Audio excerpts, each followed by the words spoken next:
আপনজন ছেড়ে গেলেও শ্রাবণকে ছেড়ে যায়নি তার আদরের পোষা কুকুরগুলো। তাই তো এই অবলা প্রাণীদের সে ভালোবাসে নিজের জীবনের চেয়েও বেশি।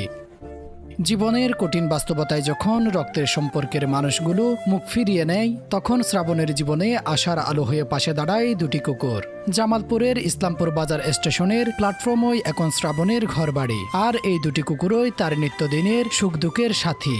শ্রাবণের বাড়ি শেরপুর জেলার সদর উপজেলার কুসুমহাটি এলাকায়। তার জীবনের গল্প যেন কোনো সিনেমার দৃশ্যকেও হার মানায়। সে জানায় বাবা ও সৎমা তাকে ঘর থেকে বের করে দিয়েছিলেন। যে বয়সে হাতে বই থাকার কথা, সে বয়সেই তাকে নামতে হয়েছে জীবনের কঠিন সংগ্রামে। ঘর ছাড়া এই কিশোর আজ এখানে তো কাল সেখানে যাযাবরের মতো ঘুরে বেড়ায়। তবে এই একাকী পথ চলায় সে মোটেও একা নয়। তার ছায়ার মতো পাশে আছে দুটি কুকুর। দিনের বেলায় স্টেশনের ভিড় বাড়লে দেখা যায় সে তাদের সঙ্গে খুনসুটিতে মেতে আছে। কখনো কুকুরের পিঠে চড়ে, আবার কখনো তাদের সঙ্গে জড়িয়ে ধরে ঘুমায়। এ দৃশ্য দেখে পথচারীরা থমকে দাঁড়ায়। অনেকের কাছে এটি অদ্ভুত বা পাগলামি মনে হলেও শ্রাবণের কাছে এটাই তার পুরো পৃথিবী। গত এক মাস ধরে ইসলামপুরের মানুষ দেখছে একটি শিশু দুটি কুকুরের সঙ্গে একই সঙ্গে খাচ্ছে, খেলছে আর ঘুমোচ্ছে।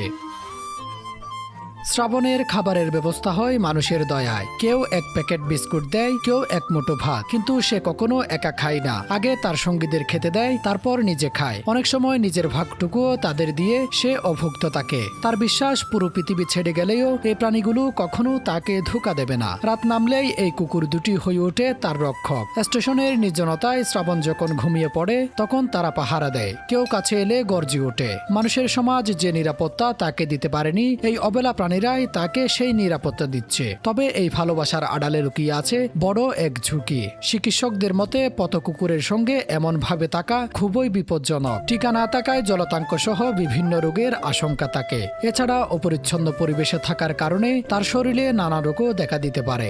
স্থানীয় সচেতন মহল মনে করে এটি কোনো স্বাভাবিক জীবন হতে পারে না। একটি শিশুর ভবিষ্যৎ এভাবে কখনো নষ্ট হতে পারে না। তারা বলছেন দ্রুত সরকারি বা বেসরকারি উদ্যোগে শ্রাবণের মতো পথ শিশুদের পুনর্বাসনের ব্যবস্থা করা হোক। শ্রাবণের গল্প আমাদের সমাজের এক নির্মম প্রতিচ্ছবি। যেখানে মানুষ মানুষকে ভুলে যায়, সেখানে একটি কিশোর আর দুটি কুকুরের এই নিঃস্বার্থ বন্ধন আমাদের নতুন করে ভাবতে শেখায়। চার পেয়ে বন্ধুদের সাথে থাকলে শ্রাবণের চোখে যে হাসি ফুটে ওঠে, সেটি যেন এক নীরব প্রশ্ন ছুটে দেয় সমাজের দিকে। মানুষ হয়ে আমরা কি সত্যি মানুষের পাশে দাঁড়াতে পারছি? শফিউল, ট্রো নিউজ।